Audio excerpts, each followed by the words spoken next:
everybody, happy Friday. It is March 11th, I want to say, 2022. I am hopping on here a little early today. I have a meeting that's going to tie me up at 2 o'clock, so I thought I'd rather be early than late. And so maybe some of you guys can see this live now versus some days you can't because I'm on at 2. Anyway, I am Mona with Journey.Of.Purpose Life Coaching, and I want to thank you for joining me, checking this out, and just enjoying the day with me. Hope you've got something fun planned for this weekend, and once again, as I always say, I appreciate those people. If this really isn't the beginning of your weekend and you're working through the weekend, we always appreciate those people with different schedules. I thought today, since we're nearing the middle of March already, it might be fun to kind of look at fun facts, interesting facts about the month of March. And I have been known to do this on other occasions, and I think I'm going to do that throughout the year on these. Just kind of take a day out to look at some different things in life. Sometimes it might be around a holiday, a month, a day of the week, etc. So, as we all know, some of these things are quite familiar. March 17th is March 17th, listen to me, I'm into April.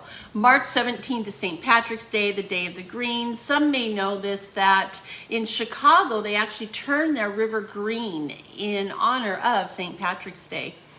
And then, of course, basketball fans, it's March Madness month. And what I found kind of interesting about that was one article I was reading was saying how vasectomies are more readily done in the month of March, or they're more popular or a bigger month to have them done. 50% higher rate of vasectomies are done in March. And it's the first week of March Madness, they went on to say, thinking that because there's going to have to be some time spent on the couch with an ice bag and healing, that the guys do that so that when they're on the couch healing, they have something to do. They watch the basketball games.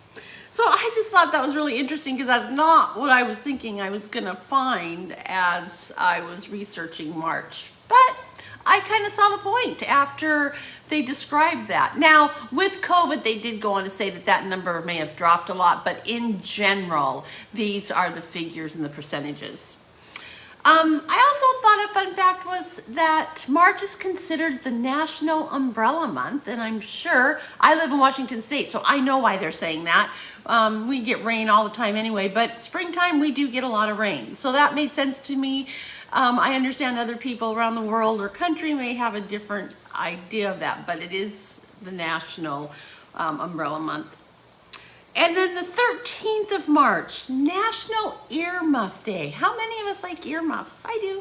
So to me, though, this weekend is March 13th, and it's also going to be daylight savings on the same day. So I'm not really into wearing earmuffs because we're kind of warm right now, but I did think that was another cute tidbit. And for all of us who have awesome, absolutely incredible kids, celebrate them March 21st. So if you've got incredible, absolutely just kids, great, that's your day to spoil them a little more.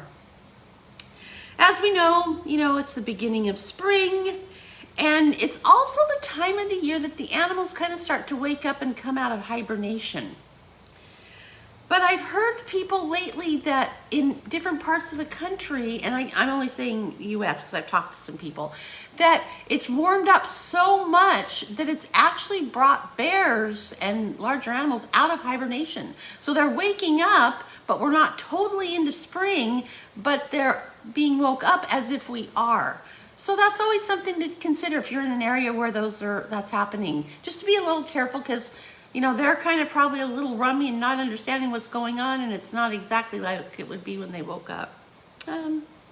If you're born in March, aquamarine, bloodstone are your birthstones, flowers are daffodils, and I think it's jonquil, Jonquil. I'm sorry, I didn't look that pronunciation, but those are the flowers, and jonquil means I desire a return of affection, and the daffodils are regard or unequated love. So that's March. And then to end it, I'm just going to do two little tidbits of folklore. And one is so many mists M-I-S-T-S-U-C. So many frosts in May will be. So that'll be cute to see if that happens. If we see a lot of mist in March, what happens in May? Are we going to be frosty where all of our flowers are already out and planted? And thunder in spring, cold will bring. Another thing, if it thunders a lot, is it going to be really cold? So I hope you had fun with this. You've learned some interesting facts with this. I think it's always fun to learn something, whether it's fun or easy or inquisitive. And I'm just curious in the box below, is there something that you know about March or that you could share about March or maybe people have shared with you?